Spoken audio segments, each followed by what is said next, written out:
do me a favor and please pronounce your name correctly for me? My name is Davydov. Now, I read a little bit about your history, and specifically it was an article about your father also being an icon writer under the USSR. How did that happen? And then how did that get passed down to you also? I guess as any artist in some art academy or art institution, you try to search for different kinds of art. And he was just experimenting with painting like Van Gogh, like Matisse, and try to paint an icon. So that was just some very occasional experiment, as he told me. And he wasn't succeeded, so he didn't like what came out. And he tried again, and he was never happy with the result until he understood that there was something behind the result. So there should be something else. What rules your hand? What helps you to produce the image, the object you desire? So that brought him to the church. And then he passed this on to you? Well, on his generation of artists who occasionally found iconography as a way of, being ministers of God, they were very few. And for them, it was very interesting to see what makes art become an icon. How a piece of art, how a picture can be recognized as an icon. What makes it an icon? So they studied the rules, they studied the inner mechanisms which function that way. And his approach was very attractive for me, and he taught me that, and I learned from him that every image has to have an engine, have to have certain inner principles which visually work on you, not just make an impression, but interact with you in a certain way. So, yes. No, but you just said, there are rules about making icons. Is that true? Are there written rules that say this constitutes something that's an icon versus this? It's a very classical question, because anyone who would have heard ever a word icon would say, do you paint or do you write icons according to canons? And yes and no, because there are several issues connected to this term, to this problem. Because first, yes, there are several written rules or canons. And one of them, I like this one probably the best, is that the Godfather cannot be represented visually as nobody have ever seen him. So that would be a disrespect. We can't see angels, but we paint angels. But that's kind of indication of some heavenly forces. If you talk about Godfather, that probably is a real way of subordination, of showing respect towards the sacred. And there are several other, rules, which are like iconographers should be using most decent materials as they are dealing with the sacred, and other certain things which we can call technical. Why the problem of canon comes to be so serious? Because in the beginning of 20th century, in the middle of 20th century, there were several theologians who investigated the tradition of iconography, and they built their own decent, serious, and seriously rooted definitions of what an icon should be and what should it be not. But these are private opinions which are very important, very seriously influencing the result of your work, but they have never been recognized by canons, by anyone, anywhere. So we have a great respect towards Florensky, Trubetskoy, Uspensky. They were great masters of their time, verbal, visual, some of them, but mostly we consider them as those who are teachers of the church. Yes, they have some certain teaching what iconography should be. But many people confuse this with canons. Yeah, because a lot of people believe that a lot of people that sort of aren't in the icon/religious worlds believe that icons are somehow consecrated or blessed or something like this that sort of elevates them in some way in the religious sort of construct. But there's not necessarily that. It's the object itself does not have to be bless or consecrate, or does it? I'm not sure now that I've said it out loud. Well, you're touching very serious topics because it also depends on what paradigm are we talking about. Because if we speak about the Eastern world, the history of Eastern iconography starts much earlier than Christianity. It starts from the respect of Roman citizens towards the portrait of the emperor. And officially, if you are in some remote province, your legal acts could be accomplished in front of a portrait of an emperor, and that was legalizing the legal acts. So it had a sacred power in real official way. So the icons and the approach to images inherited this serious and sacred approach to emperor's portraits a lot. So if we are speaking about should they be consecrated or not, that's a concrete question which may be, I don't know, about 17th century, where we have the first official written rite of consecration of an icon. But technically, icon is supposed to be sacred, so it's supposed to become consecrated once the title is put on it. All right. So the written title being put onto the piece is the thing that sort of elevates it to that consecrated quality, let's call it. It's what testifies the icon as a document, as an image which may be used by the church. All right. I have two very technical questions. I've seen many icons that have gold, and I've seen many icons that have silver. Do those two materials have a different intention and purpose? If we speak about the medieval time, the gold and many other materials would have their own inner characteristics used as symbolic ones. As gold was supposed to be a specific metal or material which would never lose any of its qualities. So it's something unchangeable, and therefore they were using this material as most appropriate to the divinity, to the sacredness of objects you bring to the church. Another thing is that introducing gold into an image, you change the pattern. So it's no more just paint and board.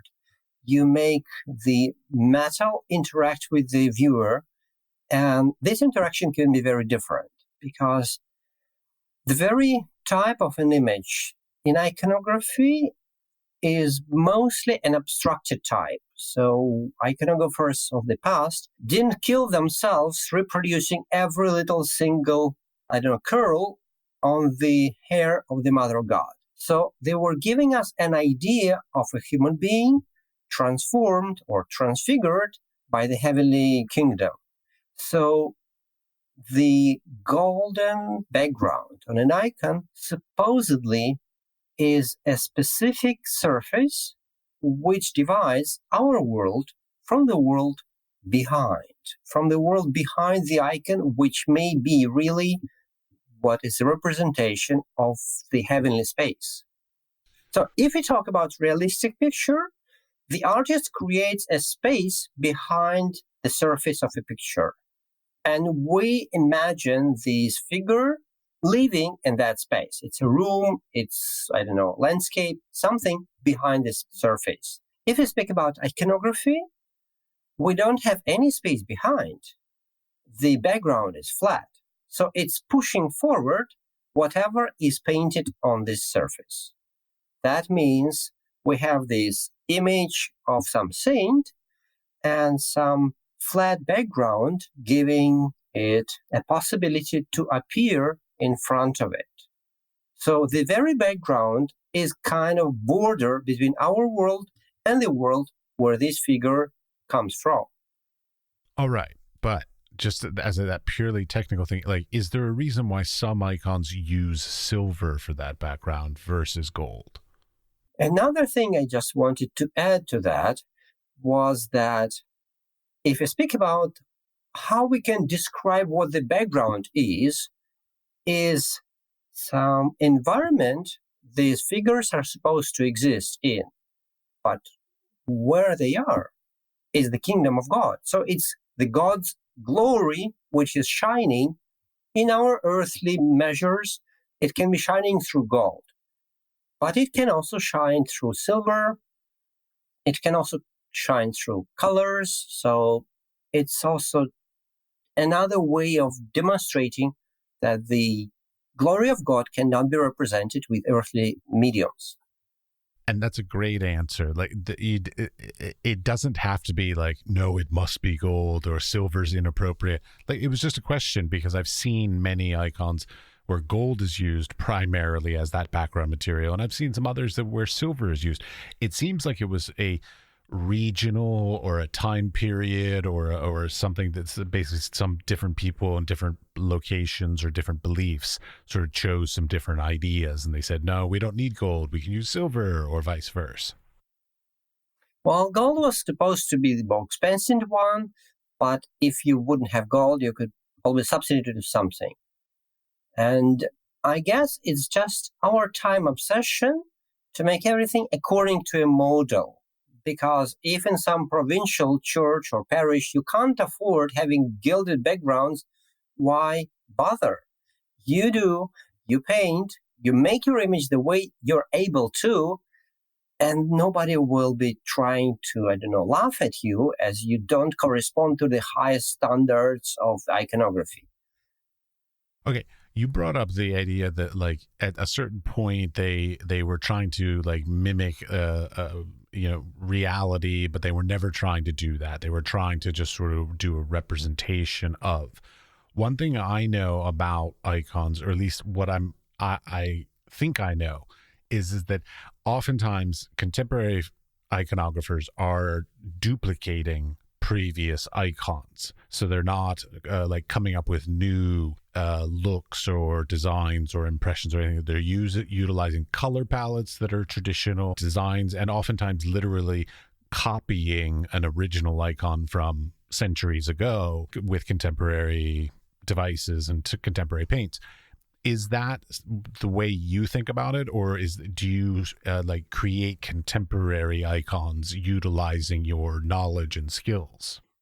I guess this thing also comes from the fact how recently the medieval icons were rediscovered. So we can speak about the end of 19th century, beginning of 20th century. And at that moment, when the restorers started cleaning them, they discovered the colors so bright, and they were amazed to see how much it looked like real piece of art. But from the other hand, since the way of rendering the reality was so different from what art critics of the time used to have at their time, at the 19th century, they considered that it was not drawn or painted, it was all copied, because they didn't see how an abstracted shape could have a correlation, could have some connection with the realistic shape.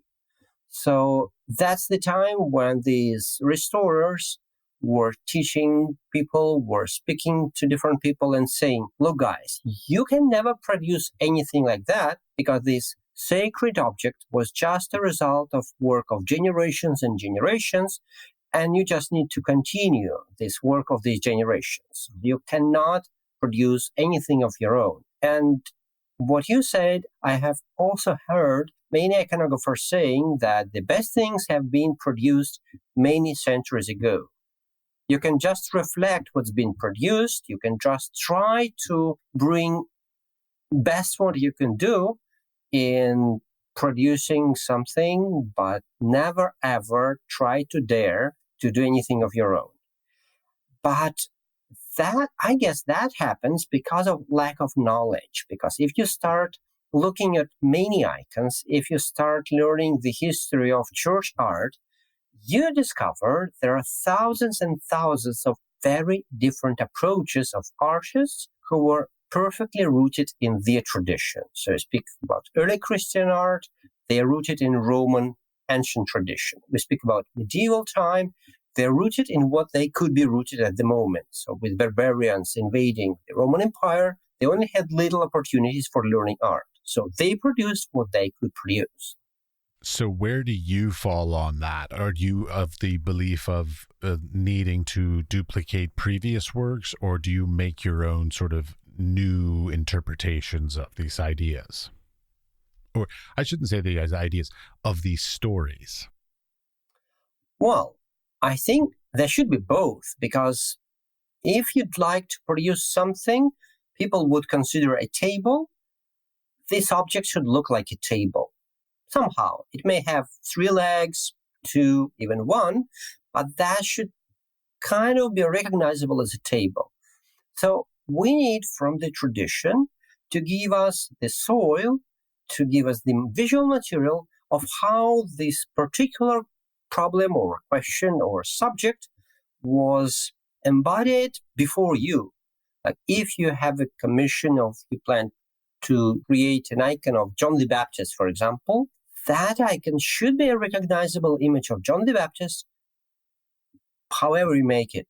So it can be blue color or green, but it should be recognizable. So taking the objects and subjects from the tradition, we always have to consider our actual audience, people who will be attending the churches and who will be looking at these icons. And if you guess that to produce the best image of John the Baptist, you should draw every little curl, again, repeating myself, sorry, that guarantees the sacredness and the faithfulness to the tradition, I'm not sure. So the main thing is that icon may interact with the person who is coming to it. And that will only happen if you thoughtfully analyze what you receive from the tradition and you put it into your image the way you consider is the best. So it's not a question of like creating something new. My dad used to teach me, we are solving concrete questions or problems. Yes, you have your own proportions of the board. You have your own circumstances. And you adjust what you have as a model to your circumstances. In some cases, your image can be brighter. In some cases, your image can be longer or more flat or a little more realistic. But yet, so it's a way to produce an object which would correspond to certain expectations. There's an ongoing debate about like icons with the whole writing versus painting icons. I'm fascinated by this because on the one hand, I understand how both of them can be right, and to a certain extent, both of them are wrong. So I'm wondering what your sort of perspective or opinion on that issue is. I must admit, you have a very extended knowledge about iconography, so that's something I just have to recognize. If you want to get technical, it's hagiography. I even know that. Well, thank you very much for putting this out. And I guess the question is also has its roots in the beginning of 20th century when lots of immigrants were coming abroad from Russia, escaping from Soviets, and they were trying to adjust what they had to local cultures. And since in normal Russian language, if you are a professional artist, you are writing your painting. So the term we use for professional artists producing their pictures is to write a portrait, to write a picture. That's it. Okay. That's literally just the translation of the Yes. Russian word for like to paint is to write. No, because to paint is a separate word. Okay, because like I'm a photographer, and that it going back to Latin is to paint or draw with light. Graph. So the graphy is the to paint or to draw, and so this whole sort of battle back and forth about whether it's a painting or a writing is literally just a translation issue. Yes, exactly. Especially because Russians wanted to bring forward the fact that icons were mostly copied or taken from these prose or these linear drawings. So you're not just applying paint on the surface. You first produce some certain drawing, which later is fulfilled, is accomplished, is completed with the painting process. So for these people, it was very important to put forward the fact or the procedure of creation of an icon, which in their understanding was way different from what the academic painting was at the time, or some, general artist work was at the time. You sort of just blew my mind a little bit on that, because I've been under the impression that it was an internal sort of perspective of history, where like in the old days, it was, for lack of a better way of explaining it, like you were writing visually the story of the Bible to be placed in a church for the illiterate to quote unquote read, but they were looking at pictures, the story of the Bible. But because they couldn't read, that was the way they would understand the stories. But you're telling me that that whole idea is not true. Well, that whole idea can be true if we speak about the Western iconographers and the Western world. Because since what I said about Eastern guys who were killing each other for 200 years for the possibility or not impossibility for their right or wrong way of, venerating icons, people in the West had no problems like that. They were always treating images like illustrations or little more than illustrations, sometimes as a substitution for relics, but never worried about how sacred are the materials of which icons are made, how much presence of God or saints themselves can be calculated if we talk about certain particular image. Okay, you're totally blowing everything that I thought I knew about icons. So you're saying that the materials are not as important also? Or traditionally, I should say, the materials were not as important. Well, they were important as any material for any work, for any job. If you're a good smith, you're choosing the best iron for your work. Okay, all right. When it comes to the materiality, like a tradition says egg tempera on wooden panel is sort of your very, no pun intended, iconic icon look and materials.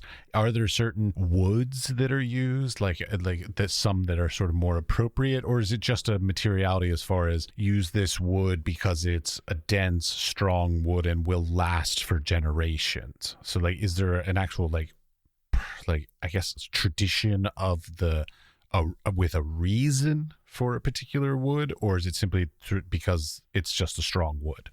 Usually it should be softwood because exactly, yes, because with the temperature and humidity changing, the wood behaving softly is better if on top of this wood we have a layer of gesso. So the gesso will crack faster if it's some strong wood. And the soft wood doesn't change so much with the change of humidity. And talking about the egg tempera, which I dearly love, it's not the only tradition, because there used to be encaustic for first 600 years. And even in later manuscripts, we encounter specific recipes where the iconographer suggests to mix the casein glue with the wax. So there were lots of different techniques artists used. The main thing, I guess, for them was the durability and the stability of what they rely on. So you should produce image which would last for as long as it's possible. Do you grind your own pigment and everything, or do you buy it? It's a good question. Well, it depends, because lots of pigments simply buy at the store, but there are several pigments like lapis lazuli, which we buy as a spare part of jewelry makers. And we have a special person working in a geology department. She has a special machine which grinds them for us. So it depends. Well, I mean, it's just like when general people think of somebody who does icons, again, sort of going back to this romantic idea of, we think of that you care about every process that you're doing and that you hand make everything, you grind everything, you make everything from scratch and all this kind of stuff. That's not really true anymore, is it? I think while you were just mentioning this thing, I just guess we should refocus it, because what all these things are about is that you control 100% of the surface or 100% of your image from point of view of materiality, how it looks like, how it behaves like in time. So you're not only responsible for how you combine the pigments or the paints you have taken out of a tube, you're responsible for how they all work together with their binder, with their bearing surface, with everything. So that's important because especially when we deal with iconography, it's a very interesting aspect. I'm not sure that artists have to really follow this thing, but in iconography, when you're producing an image for long-term concentration, focusing, or dialogue, it should look like something made of something. What I mean is, you can't simply take an absolutely flat surface and apply absolutely flat particles of a pigment. It should be a recognizable work of a human hand, and the person looking at the image should feel the way the image was created. So that creates a possibility for a trustable dialogue between the image and the human. Because in our time, we have so many hundreds of printed icons where you have very good quality of reproduction, and yet producing some real thing, you mentally are competing or you're comparing your result with some printed result. And you probably are supposed to make a certain effort for not to be confused with a printed result. So therefore, we sometimes have to exaggerate the materiality of certain aspects of the image just not to be confused with the print. Well, and for the listeners, what he's talking about is when you work with egg tempera in particular, you actually build up layers, and each layer has a little bit of a thickness. I mean, it's not super dense. We're not talking crazy abstract and kind of stuff, but there is a physicality so that when the icon is done, to a certain extent, you could run your hand over it and you can feel the different colors almost because they have a different depth and texture to them. So there is that a lot of people who haven't had the opportunity to look at closely or touch an icon that they would not recognize because they're so accustomed to seeing photographs of them or postcards of them or any of these other kinds of ways of expressing them that most people don't get to see the true sort of texture of it. I want to move over a little bit. So you and your wife run your studio, is that correct? Yes. So is this like what is it, you both work on any given icons together? Are you both artists? Is it like, or does like one of you do the books and one of you does the marketing, or is like separation of power, or is it very much an integrated studio process? No, it's just a complex question, and I'm trying to answer. Well, wait, while you're going to start to explain it also, Uh-huh. What about the physicality? Now, keep in mind, I've never been to St. Petersburg. My parents have been there, but what's the nature? Like, so do you have a physical studio, or like, do you just paint in your home? Like, what's the physicality of it? I probably should start with saying that in Soviet time, artists were supposed to be producing the ideological instruments like portraits of Lenin, Stalin, etc. And we had a certain institution which was providing orders to the artists. They were supposed to work somewhere. And since that time, artists in Russia, or at least in big cities, have some possibility to have a little bigger rooms for a low rent as their studios. So it's official Union of Artists of Russia, which previously was used to distribute the commissions for portraits, but now it just exists as a Union of Artists. And we have an official little room in the old city, not far from our home. So that's where we work. Apart from that, we do belong to the Society of Iconographers, who are more than 200 in St. Petersburg, and we are supposed to be part of this guild, as we are. But the other question is that getting the orders and commissions is a specific thing, since in our country there are many churches which are rebuilt or built from scratch. And there is such a high request for iconography, or at least it used to be some years ago, because there were huge buildings and Russians love making things huge, rich, expensive, and right away. And the problem is that those who can produce their work quickly for the lowest price are those who get the market. So those who are really the kings of the market. Since we were educated as art critics, we think that probably is not the very way it was done in the past. So we find out for ourselves that being totally dependent on the clients is not a very good thing. So from the other hand, we discovered that there is a certain number of people in the world who'd like to learn what iconography is, and we teach iconography. Before the pandemics, we used to travel to Australia, United States, Italy, Canada, and other countries, but now we just had to shift online. So sorry for such an extended answer. And the idea is that the time we dedicate to teaching, we teach.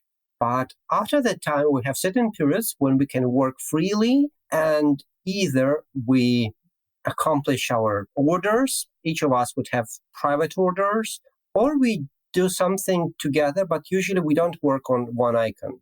We just separate parts of the work. So the both of you technically are iconographers, and you will basically sort of work under one studio, let's call it. Yes. Okay, wait, I have a silly question. My understanding of icons is that oftentimes the painter / writer of the icon, because I still don't know what the right way to say it is not generally supposed to, quote unquote, like sign the work. I think it's a right question, because it depends very much on the attitude. In our time, when on every, industrially produced object, you have to have a logo which would testify it's Sony or something else. In iconography, it can happen if you do it on the backside. Because why someone should look at your signature in the moment of prayer? So that probably is the main thing. And from the history, we know there was certain iconographers who worked in certain churches, and it wasn't secret. But the problem is if you make your signature become part of the image for prayer. So I guess there's no specific reason for it. So you distract. Why should your name distract others? I totally understand that. I'm not a big fan of any sort of art form where the signature is part of the image itself, whether it's a sculpture or a painting or whatever. Like, I don't like it when the signature detracts from the appreciation of the imagery. I totally get that. So, but what you're saying is it's perfectly legitimate to, quote unquote, sort of sign it or put a stamp or say it's from your studio or whatever on the back of it, as long as it doesn't interfere with the engagement with the holy image. Yes, totally correct.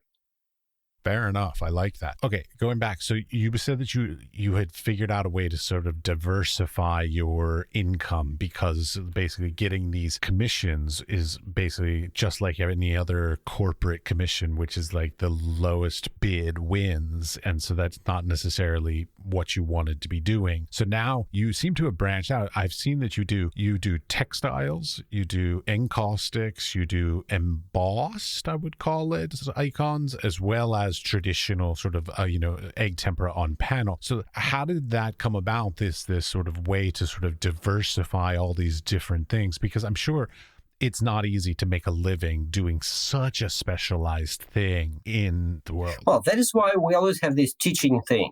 So when we see that the amount of money we have for the next few months is getting lower, we start thinking like, okay, it's time to launch another course, and we work hard and we produce something which we think is worthy. And we try to produce something which should be a good thing. But from point of view of diversity of techniques, it also is a way of answering the questions or answering the requirements. Because in certain moment, you have a priest or somebody else approaching you and saying, please, can you make a design for my church banner? And you start thinking, okay, you're making a design, and then this person goes to some copy center and prints it out. And printing out sometimes is not bad, but since we're so badly worrying about materiality, we think, okay, we rather produce this thing by ourselves. And then you come and say, well, guys, you know what? I'm producing this thing for you by Olga's own hands. And that's how it comes through. And during last year, I'm working in a church where priest, how he captured my attention. He approached me and said, Philip, can you paint an iconostasis without gold for my church? I don't want any gold. Well, the problem is that in medieval times, the gold was a very important and a serious value. In our time, you buy a book of gold leaf for 25 leaves for a price of a dinner for 3 people. So is it a real value you would wish to bring to God as a sacrifice? Not sure. In our time, I guess, the energy and time of your life is the sacrifice probably would be mostly valuable. And therefore, there are lots and lots of ways of producing things which would be more special, more expressive, and visually rich than simple golden background, which many iconographers are just used to use everywhere. So that's how we see this situation. And so when this priest approached me, I said, okay, let's try. And I started building up some structure. And at a certain moment, I discovered I need to have some icons on glass because this church had lots of light. It already had some drawings on the windows, matted windows drawings. So I had to learn how to paint on glass. I've been on stained glass masterclass and so forth. It's life which brings you to learn certain things. Indeed. I mean, first of all, a lot of people don't even understand the fact that churches have banners. Like, that's just a thing that a lot of people don't even understand. But like my father at his church, he had a banner, and he did his own vestments. He designed and stitched his own vestments. He did his own banners, and he needle pointed them, and they were massive. And they took years to accomplish. And then he even went a step farther, and like every single kneeler in the church had its own figure, person from the Bible or tangentially to the Bible, with their own individual story, hand designed and needle pointed. There were like 300 of them, and it took him, I think, 15 years to do it. So like, I mean, I'm all in on the idea of making the experience, very unique and intimate. Like, I remember going to the church, and I was always like, oh wait, I want this particular kneeler. Like, I would look for a particular, saint or apostle or whatever, and I was like, I want that kneeler. And so I would sit wherever that kneeler was. I didn't care where I was in the church, but I wanted that kneeler. Trying to create that connection to these experiences of going into the church, I personally thoroughly enjoyed and have great sort of fond memories of. And I feel like a lot of this sort of stuff that you're doing is sort of continuing on with this tradition. I thank you. I hope it does. I don't know. Speaking of tradition, though, in my impression, now I might be totally wrong on this, so please correct me if I'm wrong, most iconographers seem to be men and not so many women. Is that normal where you are? Because, like, of course, I'm going from my Western perspective. No, I wouldn't be so sure, because we have lots of people we know who are iconographers, men and women. No.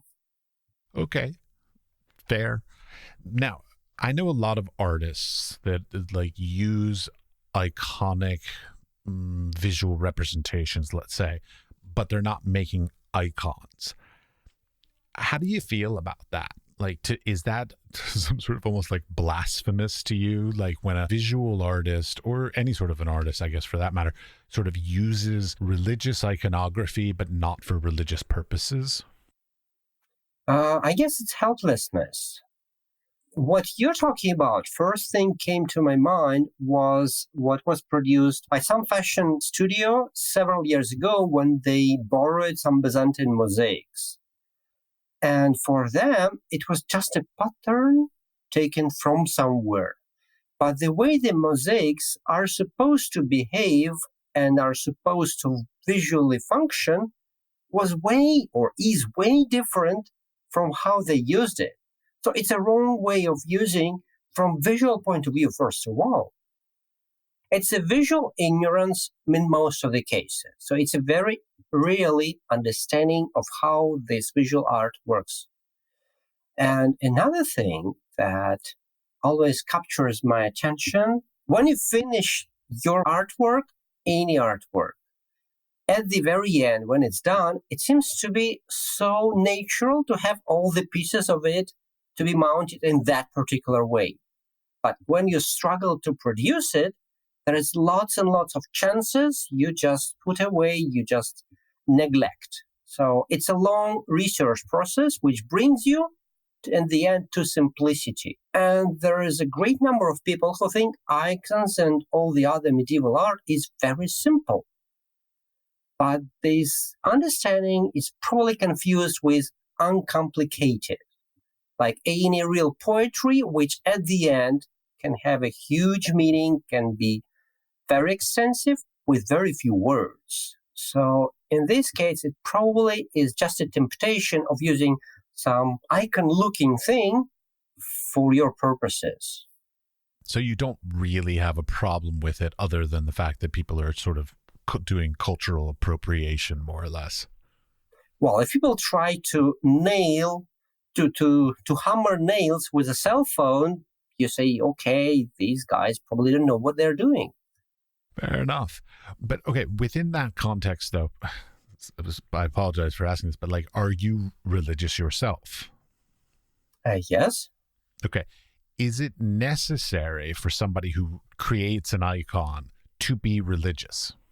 Well, I guess if you'd like to work as a dentist, you should believe that you're helping people avoid sickness or like get health better. So if you're trying to produce an instrument of connection between human and God, you're supposed to think that your instrument works for something, not just to bring you some income, but to really function. So that's fair. And that should be another point. I'm not sure it has to be put right here, but I guess it might be the point about copying or producing new things, because it's a very important understanding of work process when you start thinking of it.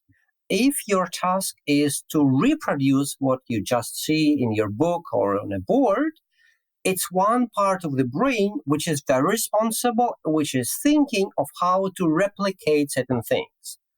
But if on the basis of something existing, you're trying to produce some new thing, your brain works completely differently because it has to find a new solution for your circumstances. Again, it's not self-expression, it's the brainstorming whether that or this is better for my particular situation. And that is visible. When your work is done as a process of a perfect execution or accomplishment of something's been done before, you see how accurate you evaluate, you treasure it for how accurately it corresponds to something.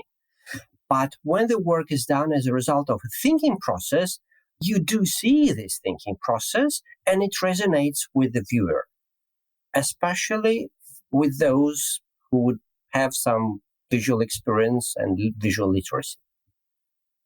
Yeah, I've had this debate with my father. He believes that an icon should be a faithful copy of an original. And I keep trying to encourage him. I'm like, well, but you have all the skills and the knowledge. So you know the colors, you know who should be looking like what and all this kind of stuff. And, you know, who has curly hair and who doesn't, all this kind of jazz. And so I'm sort of interested in seeing what iconographers can do in the way that you're talking about, which is take the knowledge and the skills and then sort of find a way to be sort of thoughtful and come up with a more, I call it like a contemporary, but it would also be a more maybe engaging or whatever kind of thing Yes. you would want to create versus just duplicating something from the 13th and 14th century. Yes, because since you're talking in a visual language, you should be engaging in the visual language. If you're an actor in a theater, you interact with people. If you're supposed to produce a sermon, you produce a sermon which will be touching people and not the one which will just give them a possibility to spend wonderful 15 minutes enjoying your particular sophisticated literary gifts. So it's just a different task. The icon is an instrument, and it will work better if it talks to people of our time. If it may be appealing, if it may be a focusing point for someone who would look at it. And another thing I should mention is that the way we make decisions is readable. So if our decisions are sincere and personal, people will trust us. People will trust what we produce. If these decisions are formal and made like, I'm supposed to do this and I'm doing it. I was told to do that and I'm doing it. Someone taught me to use this color and I'm exactly following the instructions. Then wait, why should I ask you to produce this object if I can just click the button on a photocopying machine and it produces the same thing, but much cheaper and faithfully? Okay, yes.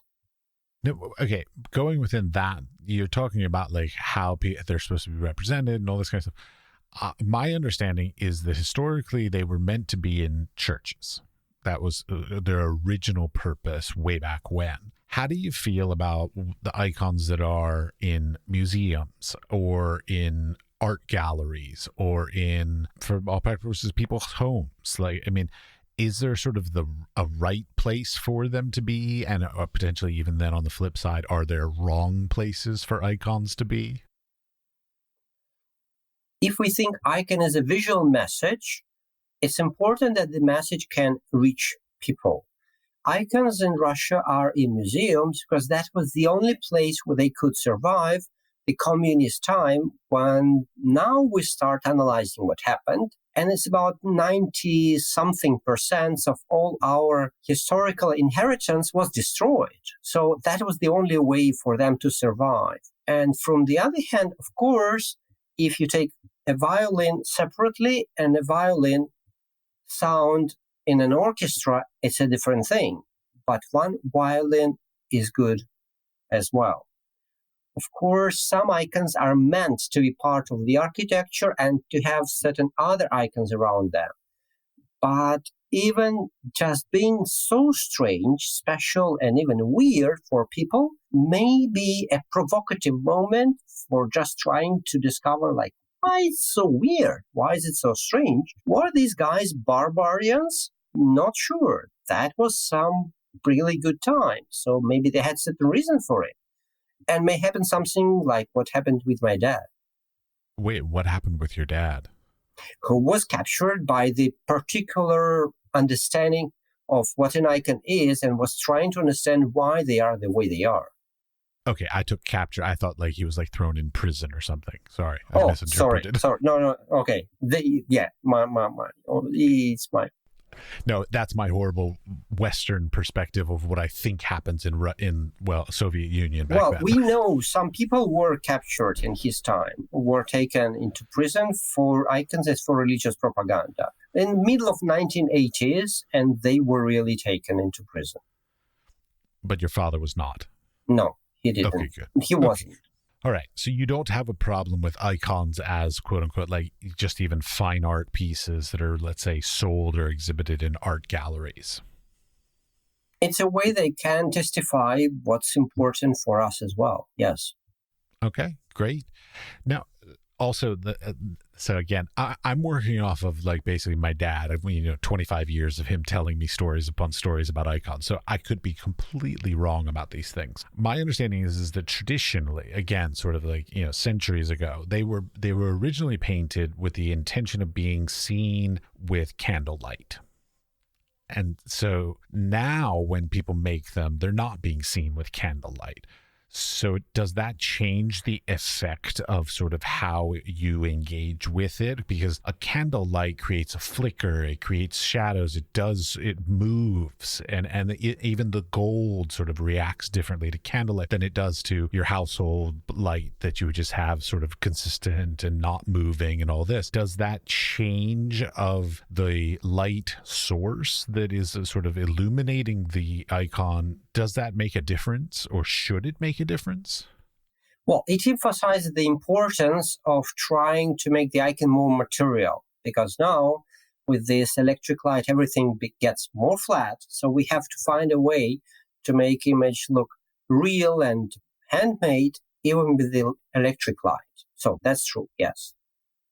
And of course, with the candlelight, it's much richer from visual point of view. And there is even a research by Bisera Pencheva, I guess I pronounce your name well, who has made a study according to which most of earliest icons were made of metal. And she has a special video on her website where she's carrying a candle near a metallic icon, and how wonderfully it reflects very differently every single second this fire flame.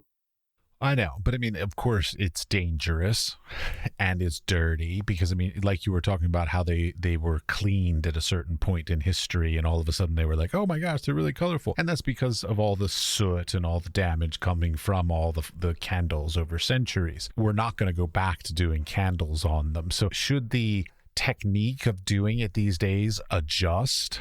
Like what do you do to adjust for the fact that they're not being seen under that form of candlelight, but under this flat contemporary electric lighting? We make sure that our boards are not perfectly perfect. We just do our best to make the gesso surface slightly floating, and applying the pigments, we also try to avoid the excessive flatness.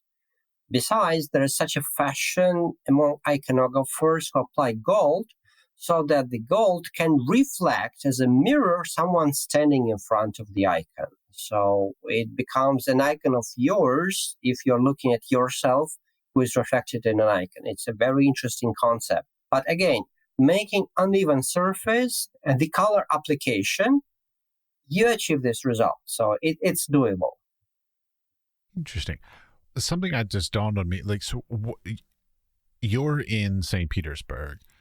I would imagine that a lot of tourists come around looking to buy icons and things like this. Like, so I guess what I'm getting to is sort of like, who's your market for icons? Is it just the churches, or is it individual people? Is it tourists or locals? Like, how do you connect with people who desire these things? We have just discussed the community. It's very important. Well, we have a website, and we have a certain number of people whom we have just met several, years ago. And we sometimes have commissions from private people, sometimes from churches. So it's always unpredictable. And I guess the tourists are mostly willing to take something inexpensive and mostly reminding of Russia, like Matryoshka or lac boxes. So it's not where our work is taken into account. It's perfectly acceptable. I mean, basically, you're just saying our work is too high priced and too high quality for your general sort of souvenirs, let's say. I would say we spend too much time with each piece to sell it as a souvenir. And especially because of this thing I've mentioned, as a creative process produces a different result. So we don't make copies even of our own works, because in that case, you would be thinking like, what was my idea when I was choosing this red or green? So it's, again, another way of reasoning which doesn't allow you to produce something cool. So yes, it's too much time and energy. From the other hand, I sometimes have a friend who works in a hospital as a priest, or somebody else who would approach and say, Philip, would you have some very simple icon for me who is not having much money? And I say, okay, wait, not now. It probably will not happen this month or the next month, but I'll try to find a solution and I'll produce an icon for you, because the money is not the issue. The money is a means, but it's not always a way to measure what you're doing. Yeah, I mean, admittedly, choosing this profession of being an icon writer is not something you go into for fame, glory, and money. Yes, exactly. Yeah. But how long does it take for you? So you were talking about the length of time to make a piece. So like, let's say from starting a board to writing the name at the end. There is no specific timing, because it always depends on the task you have in your mind, and the complexity of the subject, and on particular requirements you have for this concrete project. The only thing I should say that about 80% of our time we spend for research, for drawing on paper, for making sketches, for going through our library and finding the most appropriate models or ideas which we can use in our icons. So this is the 80% of the time, because the very process of accomplishing it's rather a technical thing, and it doesn't take so much time. All right. I've seen everything from wall frescoes and mosaics all the way down to like miniature icons and even like things done on stones and all kinds of different materials. What's your general scale that you work on? Or maybe even what's your largest or your smallest you've ever done? Well, the smallest was like 3 inches on a board, because one person asked me, he wanted very much to have an icon for traveling, and he just wanted it in a little leather box, which would be like 3 inches high. The largest is actually my favorite, because I do like painting icons which are separate objects or entities. But my favorite activity is to work with the church interiors or with the space, because then a little image may resonate with a huge architectural environment and work wonderfully. So in this case, you are supposed to make the cooperation with the architect, even if he lived thousands of years ago. You enter his job, enter his labor, and work together. That's a great thing. So largest are great because every room would deserve its individual solution. In some cases, it should be something long. In some cases, it can be a round object. In several cases, you may have 3 pieces, and that's enough. So it all depends. All right. Is there any last little topic that I didn't even know to ask about that you want to talk about? Well, I'm not sure if it's much about iconography, but it's among my latest, I would say, personal discoveries. While talking to some client, at certain moment, you have a feeling that the client is having a vision regarding what you are supposed to produce. While with iconography, which you're supposed to produce for some church, a client does have certain rights because it's his church.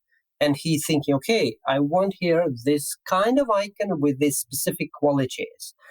But this brings to an interesting point where iconography or art in general is being confused with design, which is called to solve people's or clients' problems. So what happens is that an artist is applied the same requirements, or artist is suggested the same kind of approach or requirement as we may ask our bedroom painter when he or we are supposed to choose the color for it. So please make me this, that, and that, which I know will be good for me.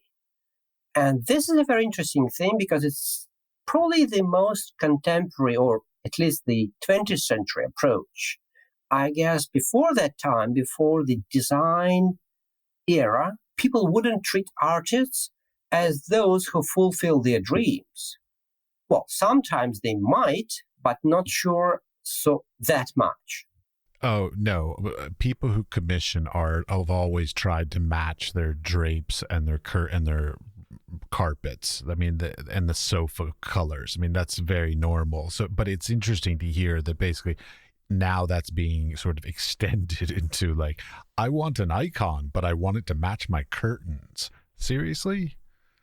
Well, not a curtain maybe, but there's a certain point like the I want this subject and that subject because it's my favorite. Okay. How does that make you feel? Uh, in certain, well, and Well, here wait. comes the. Well, no, wait. Let's Sorry. take it back a step. Did you take those commissions? Because personally, I would just say, fuck off. You know, like I have a pet peeve about commissions, and so it takes a certain kind of creative person to do commissions. I am not that creative person because I find that most people that come with commissions come basically they have an idea they have in their mind of what they want, and I'm just a tool to create their thing, but they don't really give a shit about me or my creative ideas or my creative input or anything like that. And so I'm just not a huge fan of it. I don't generally do it. I generally produce whatever I want to produce, and you either buy it or you don't. That's it. Like it would take unless somebody came to me and said, I love what you do. I have this space. Here's the color palette. Create me something that fits in this space. I will have no input on it. And here's your money up front. I'm for that. I'll do that. Well, except for the money, which are not always working like that, I usually try to present the situation the way you've just described. So, dear, I don't know, sir, I'll do my best to consider your space and to adjust what I'm doing to your space. And that will probably include certain points of your list, which you've just made knowledgeable for me, but I can't promise it fully will satisfy all your needs. So I do it up front. So in a lot of artists' lives, so like I'm thinking, public art and things like this, they often do like proposals where they have to do, sketches or drawings or even three-dimensional renderings or whatever, depending on the way you work. So like when you are doing something for a client or a commission in particular, do you submit like drawings in advance and then get their approval on it? Or do you often do like people just say, hey, we love what you do. I love your quality. Here's my space. Well, the last thing is preferable, of course. And I've been taught by my experience not to do too much work in advance because it just is not good for the work itself. If you're producing lots of things without evaluation from your own side, that means your client will not evaluate it as well. So you may produce a little sketch of something like, okay, here is this space concept, how that may work. But to start doing something serious or, I don't know, large scale, you're supposed to agree about certain amount of money and get it in advance. From the other hand, it also what we teach our students as well is like, if you take this opportunity as a possibility to work on a certain subject you otherwise would have never tried. Like, I don't know, the icon of Holy Family. You are asked to produce, but for your own type of religious life, you would never think of it. Okay, try doing it. So, yes, that's a possibility. Well, I mean, it makes complete sense. It's basically because, like, I could even imagine, like, based on what you've said about some of your experiences, that if you put a lot of time and effort into a proposed idea of, let's say, a wall piece at a church, you put all this time and effort in, no money has changed hands, and the church takes it and they're like, oh, we really love that. Now we're just going to have this cheaper person do it for us. Well, yes, it's just because not many people understand that the work of artists is not just the work of someone who accomplishes. And that's how important it is to speak about the preparation work, about what you do to make this piece appear or happen. And this coming summer, we know that Tretyakov Gallery is producing an exhibition where it really will be the process, not just the pieces. The process will be the object of exhibition. We're also invited, and I think it will be funny to bring all the sketches, pieces of fabric you put together to make the image work. Well, thank you very much for your time. Thank you very much for inviting me, Matthew. That was a great honor. Thank you.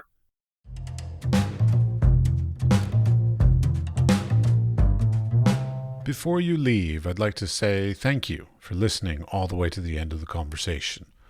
We appreciate it, and we would love it if you would share the podcast with your friends, your family, your coworkers, your studio mates, anybody with an interest in the arts and creative endeavors. The building and strengthening of the arts and creative community, not only today, but in the future, is at the core of our mission for this podcast.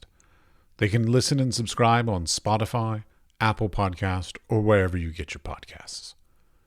We are produced by 5014.